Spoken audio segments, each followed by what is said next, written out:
Hey everyone, the Manly Stanley Stanpai here with another Attack on Titan recap and impressions video, this time for Chapter 93.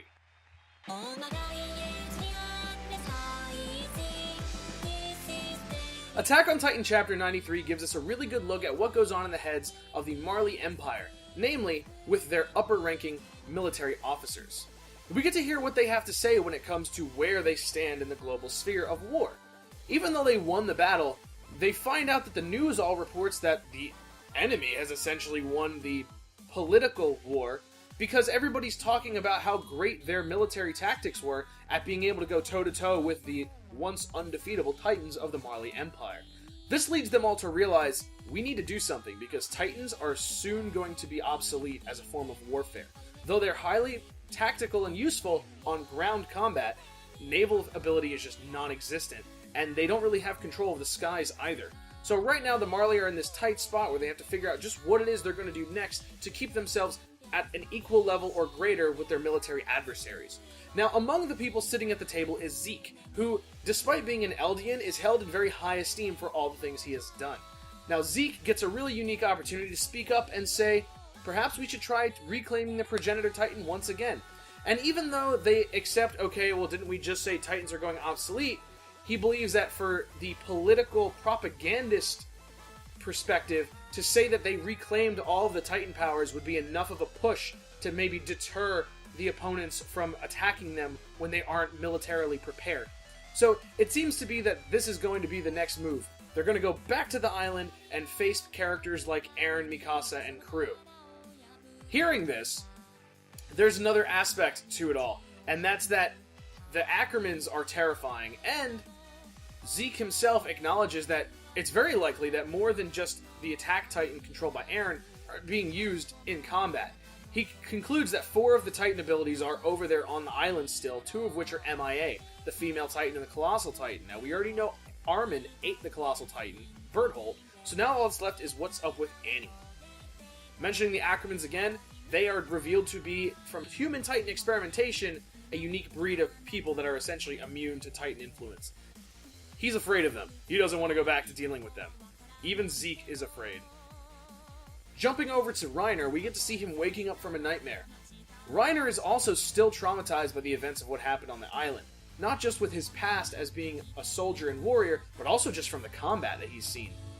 We get to hear more about Gaillard, the Jaw Titan user, who we now learned was brother of Marcel, the person who sacrificed himself to save Reiner from Ymir all those years ago. On the subject of Ymir, her Titan was the Jaw Titan. That means Gaillard ate her, as we see in this chapter. She was offered up and eaten by him. Reiner is dealing with a lot of personal emotional stress, and Gaillard is not making it easy for him.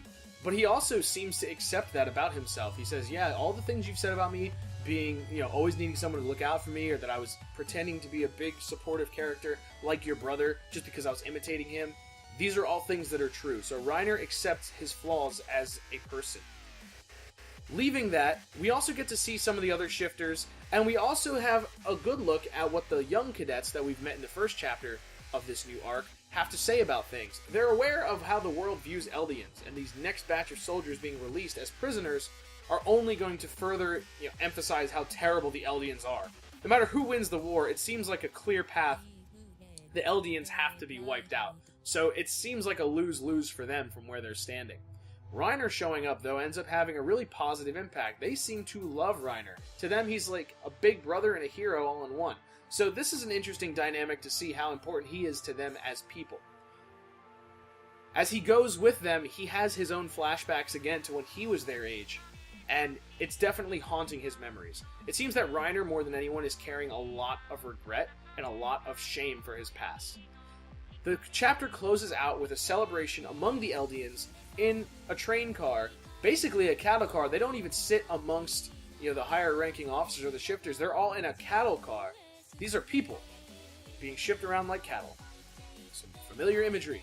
But anyway, that's exactly what's going on, and they're celebrating Gabby being awesome because of what she did in the last battle. But the only person who's not celebrating is Falco. Well, Falco and Reiner, they're sort of standing in the back.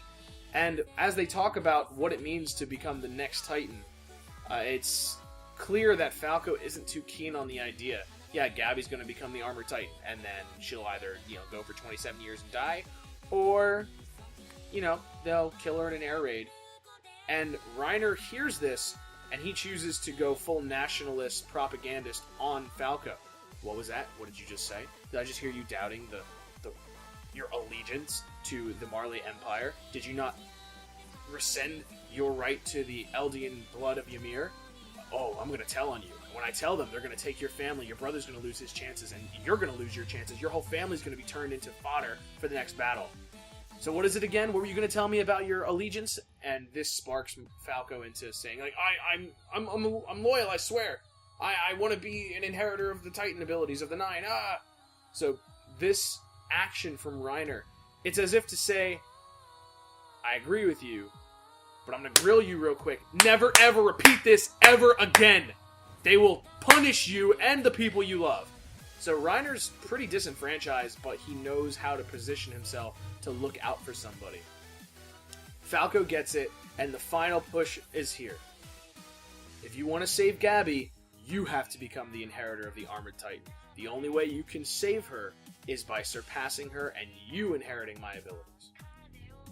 One last note, it was really cool to see how Zeke himself gets to sit amongst the upper echelons of the military. He is respected because of what he did. And we also learned that his Titan fluid is the reason he's able to control Titans that he creates. By putting his fluid into certain people like Connie's village, he was able to control them with his commands of his voice and turn them into Titans. This is probably because of his royal blood. No other Beast Titan had ever been able to do that prior. Another interesting thing, he mentions that he will not be the one to finish off Grisha Jaeger's plans, but it will be his son. Now, when he's talking with Colt calls him Zeke-san. That's not really what you'd say to your father. So, not really sure exactly who is Zeke's son, but we're going to find out, I'm sure. Anyway, that's Attack on Titan Chapter 93. Really looking forward to what's next. I expect it's going to be more of the same, just more insights on what's happening within the Marley Empire, and also, very soon, a return to our main cast, Eren, Mikasa, Armin, and crew. But right now, I'm really enjoying learning about the Marley, and seeing just what other kind of world was out there all along. It's very interesting, and it's honestly like something I look forward to a lot. Especially now that we have all these answers. It's cool to see something brand new introduced to the world. But it also seems to reduce all of the old problems of Titans down to sort of minuscule and meaningless. In any case, that's Attack on Titan Chapter 93. If you enjoyed these videos, please go ahead and like and subscribe, and please tell your friends about it.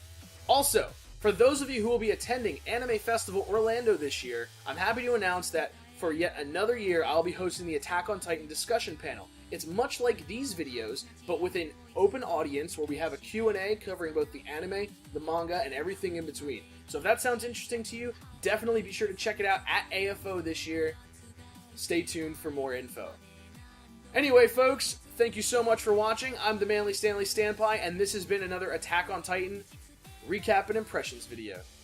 Thanks for watching.